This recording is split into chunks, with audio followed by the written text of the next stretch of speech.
Habari. Leo tuangalie Allah ambavyo haelewi nini maana ya neno pea au maana ya neno jozi kwa Kiswahili.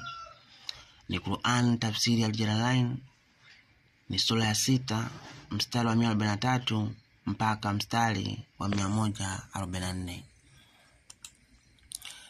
Inatuonesha kuwa Allah aliumba wanyama jozi au pea 8.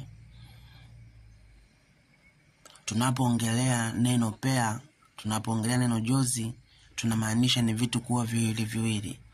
Kwa hiyo unaposema pea 8 inatakiwa vitu viwe 16. Lakini Allah hili lilimshinda. Karibu. Allah aliumba wanyama pea 8. Tuhesabu. Ukisoma Qur'an sura ya 6 inasema aliumba baadhi ya mizigo na nyingine kwa ajili ya msaada mwepesi, 2 kondoo dume na kondoo jike. Tunapata wanyama 2. Na mbuzi 2. Tunapata wanyama 4 tayari. Ukienda 143 inasema na ngamia 2. Tunapata wanyama 6. Na ng'ombe 2. Tunapata wanyama 8.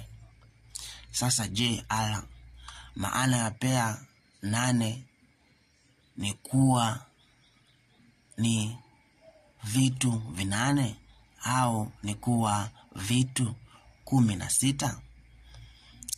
Tunaelewa sisi kuwa mtu anapoongelea vitu pea ni maana yake ni mara 2 ya idadi anayoitaja. Lakini Allah ameumba wanyama pea 8 ambayo ni sawa na wanyama 16, lakini katika hesabu zake anatuonyesha wanyama 8.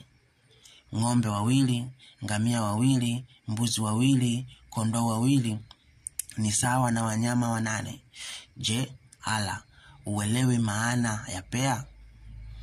Muislamu, kama unamfuata Mungu ambaye hawezi kutofautisha kati ya pea na namba za kawaida, je, huyu Mungu kweli atakupatia pepo? Muislamu, Mungu akubariki. Lakini huyu unayemwabudu ni mwanadamu, tena asiyejua hesabu na asiyejua nini maana ya pea. Mungu akubariki.